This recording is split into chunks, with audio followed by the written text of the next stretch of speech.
जय श्री कृष्णा। राधे राधे भक्तजनों, आज आप सभी श्रवण करेंगे चैत्र कृष्णा पक्ष की पाप मोचनी एकादशी की पावन व्रत कथा। धर्मराज युधिष्ठिर बोले, हे जनार्दन, चैत्र मास के कृष्णा पक्ष की एकादशी का क्या नाम है और उसकी विधि क्या है?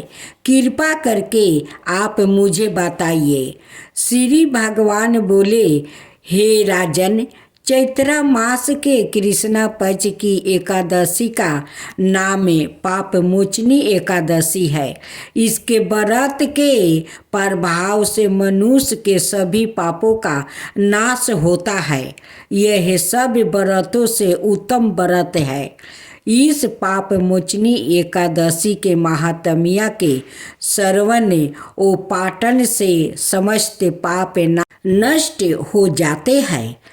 एक समय देव ऋषि नारद जी ने जगत पिता ब्रह्मा जी से कहा, महाराज, आप मुझसे चैत्र मास के कृष्णा पक्ष की एकादशी विधान कहिए। ब्रह्मा जी कहने लगे कि हे नारद, चैत्र मास की कृष्णा पक्ष की एकादशी पाप मोचनी एकादशी के रूप में मनाई जाती है। इस दिन भगवान विष्णु का पूजन किया जाता है। इसकी गाथा के अनुसार प्राचीन समय में चित्ररथ नाम का एक रमणीक वन था। इस वन में देवराज इंद्र गंधर्व कन्याओं और देवताओं सहित सवाच्छेद विहार करते थे। एक बार मेधावी नाम का ऋषि भी वहाँ पर तपस्या कर रहे थे। और ऋषि शिव उपासक और अप्सरा शिव दुर्हिनी अनंगदासी अनुचारी थी। एक बार कामदेव ने मुनि का तप भंग करने के लिए उनके पास मंजू घोष नाम का अप्सरा को भेजा। युवावस्था वाले मुनि अप्सरा के हाव भाव, नृत्य, गीत और कटाक्षों पर काम मोहित हो गए। रति क्रीड़ा करते हुए 57 बरस व्यतीत हो गया। एक दिन मंजू घोष ने देवलोक जाने की आज्ञा मांगी। उसके द्वारा आज्ञा मांगने पर मुनि को भावना आया और उन्हें आत्म ज्ञान हुआ कि मुझे रसताल में पहुँचने का एकमात्र कारण अप्सरा मंजू घोष ही है। क्रोधित होकर उन्होंने मंजू घोष को पिशाचिनी होने का श्राप दे दिया। श्राप सुनकर मंजू घोष ने कांपते हुए ऋषि से मुक्ति का उपाय पूछी। तब मुनि ऋषि ने पाप मोचनी एकादशी का व्रत रखने को कहा और अप्सरा को मुक्ति का उपाय बताकर वो पिता च्यवन के आश्रम में वो चले गए। पुत्रा के मुख से श्राप देने की बात सुनकर च्यवन ऋषि ने पुत्रा की घोर निंदा की और उन्हें पाप मोचनी चैत्र कृष्णा एकादशी का व्रत करने की आज्ञा दी। व्रत के प्रभाव से मंजू घोष अप्सरा पिशाचिनी देह से मुक्ति होकर देवलोक चली गई। अतः हे नारद, जो कोई मनुष्य विधि पूर्वक इस व्रत को करेगा उसके सारे पापों की मुक्ति होना निश्चित है। और जो कोई इस व्रत के महात्म्य को पढ़ता और सुनता है उससे सारे संकटों से मुक्ति मिल जाती है। तुलसी माता की कथा। माता तुलसी का असली नाम बिंदा था। उनका जन्म राक्षस कुल में हुआ था। लेकिन वह श्री हरि विष्णु की परम भक्त थी। बिंदा जब बड़ी हुई तो उनका विवाह जलंधर नाम का असुर से करवा दिया गया। बिंदा भगवान विष्णु की परम भक्त तो थी ही, साथ ही वह पतिव्रता स्त्री भी थी। उनकी भक्ति और पूजा के कारण उनका पति जलंधर अजय होता गया और इसके चलते उसे अपनी शक्तियों पर अभिमान हो गया और उसने स्वर्ग पर आक्रमण कर देव कन्याओं को अपने अधिकार में ले लिया। इससे क्रोधित होकर सभी देव भगवान श्री हरि विष्णु की शरण में गए और जलंधर के आतंक का अंत करने की प्रार्थना की। परंतु जलंधर का अंत करने के लिए सबसे पहले उसकी पत्नी बिंदा का सतीव्रता भंग करना अनिवार्य था। भगवान विष्णु ने अपनी माया से जलंधर का रूप धारण कर बिंदा के पतिव्रता धर्म को नष्ट कर दिया और इसके परिणाम स्वरूप जलंधर की शक्ति छीन हो गई और वह युद्ध में मारा गया।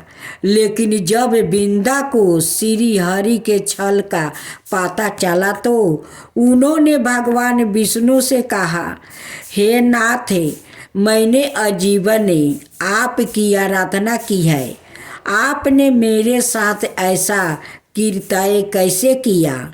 इस प्रश्न का कोई उत्तर श्री हरि नहीं दे पाए और तब बिंदा ने भगवान विष्णु से कहा कि आपने मेरे साथ एक पाषाण की तरह व्यवहार किया है। मैं आपको श्राप देती हूँ कि आप पाषाण बन जाए। यह कहते ही भगवान श्री हरि पत्थर समान हो गया और सृष्टि का संतुलन बिगड़ने लगा। तब देवताओं ने बिंदा से याचना की कि वो अपना श्राप वो वापस ले ले। भगवान विष्णु भी बिंदा के साथ हुए छल से वो लज्जित थे और अंत में उन्होंने भगवान विष्णु को क्षमा कर दिया और भगवान विष्णु को श्राप से मुक्ति कर दिया। जलंधर के साथ सती हो गई। बिंदा की राख से एक पौधा निकला जिसे श्री हरि विष्णु ने तुलसी नाम दिया और वरदान दिया कि तुलसी के बिना मैं किसी भी प्रसाद को ग्रहण नहीं करूँगा। मेरे शालिग्राम रूप से तुलसी का विवाह होगा और कालांतर में लोग इस तिथि को तुलसी विवाह करेंगे। उन्हें सुख और सौभाग्य की प्राप्ति होगी। तब बोलो माँ तुलसी की जय। यह गाथा माता लक्ष्मी की कृपा, धन, समृद्धि और श्रद्धा का महत्व बताती है। सच्चे मन से पूजा करने वाले पर माता सदाई कृपालु रहती है। एक गांव में एक साहूकार रहता था। साहूकार का एक बेटी थी।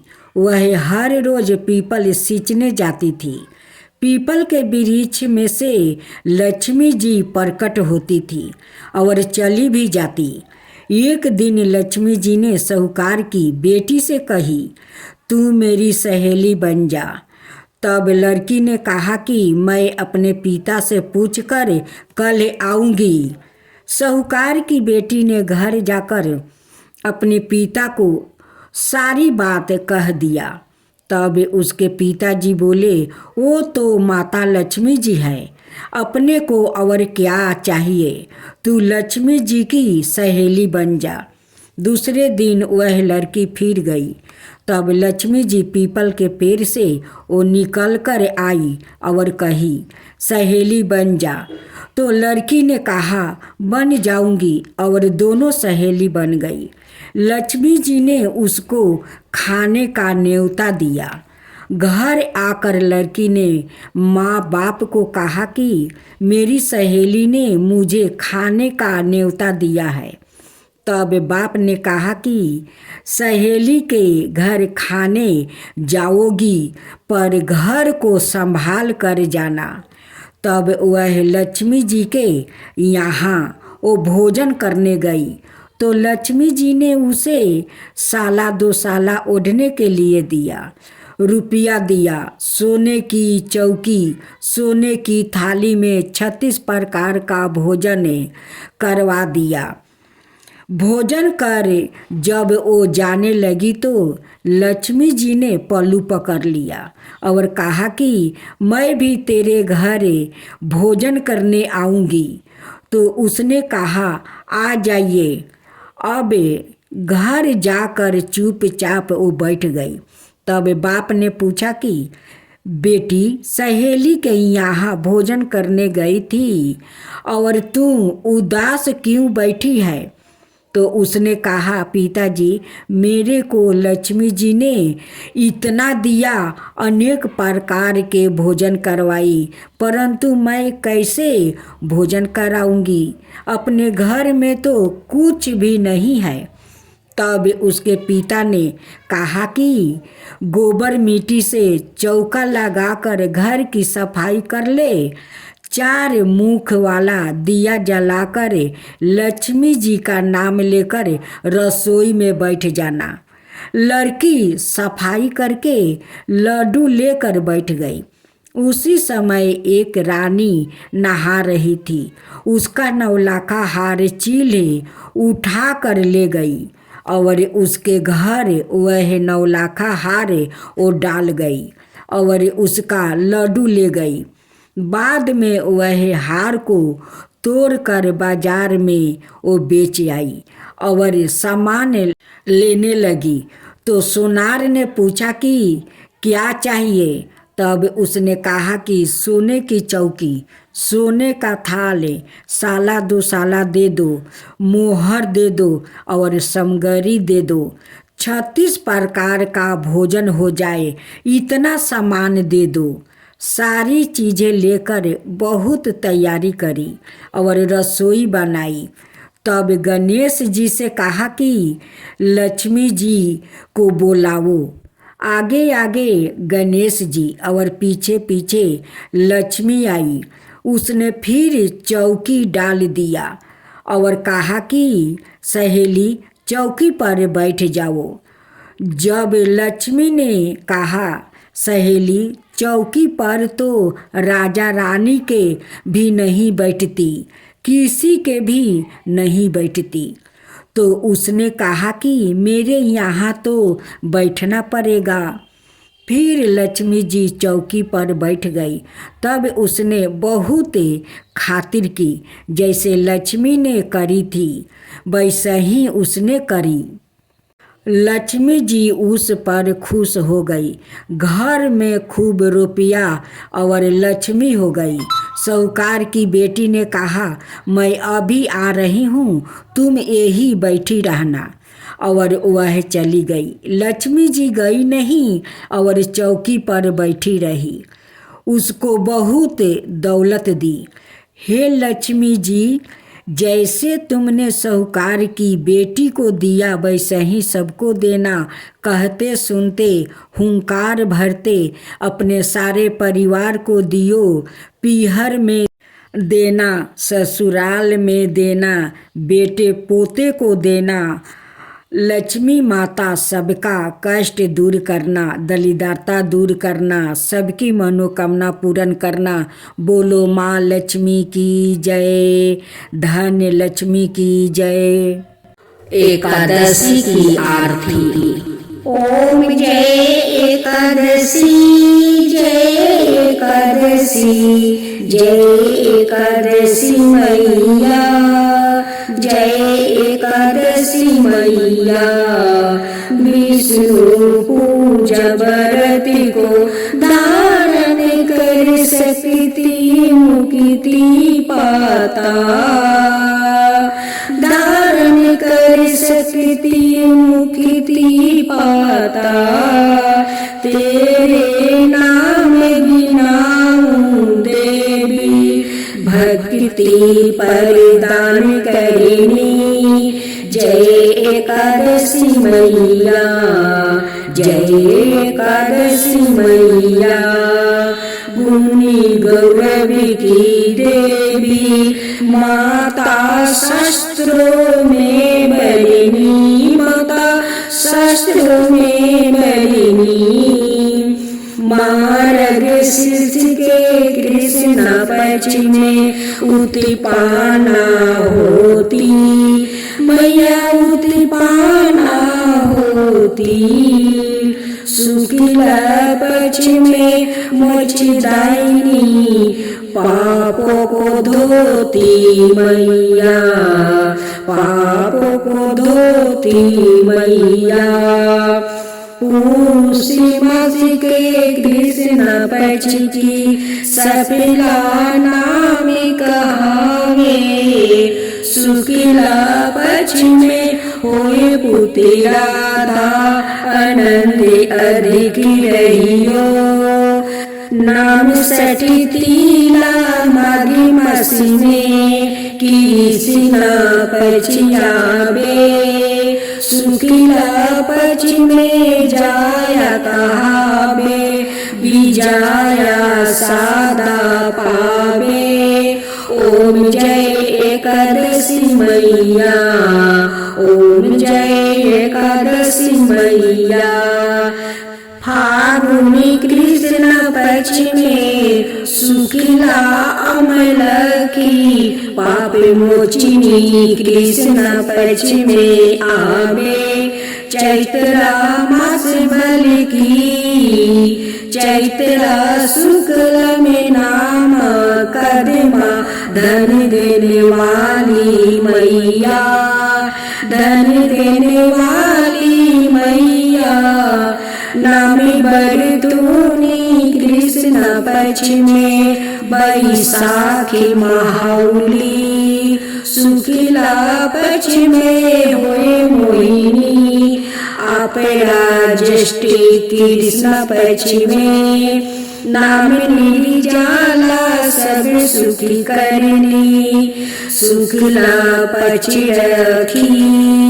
योगिनी नाम आषाढ़ में जानो, कृष्ण पक्ष बरनी। ओम जय एकादशी मैया, ओम जय एकादशी मैया। देवसायिनी नाम कहावे, शुक्ला पक्ष धरनी। कमी का सर्वन मास में आवे, कृष्ण पक्ष कहिए।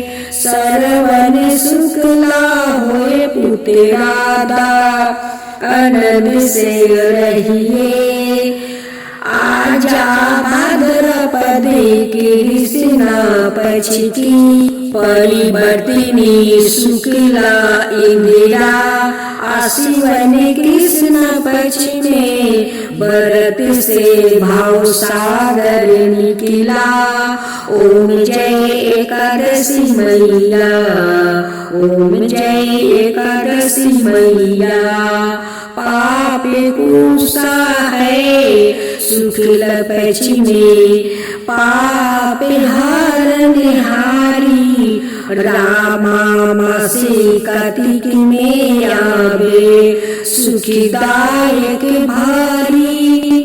देवोत्थानी शुक्ल पक्ष की, दुखी न सती मैया, दुखी न सती मैया, दुख न सती मैया। लोधी मास की करू मिनती, पार करो नैया, मैया पार करो नैया। शुक्ल लोध में हुए पद्मिनी, सुखी दरिद्रा हरिणी। परिमा कृष्ण पक्ष में होती, जन मंडल करनी। जो कोई आरती एकादशी की, भक्ति सहित गावे। जो कोई आरती एकादशी की भक्ति सहित गावे, जन रघुनाथ सरगी का बासन जय पावे। ओम जय एकादशी मैया, ओम जय एकादशी मैया।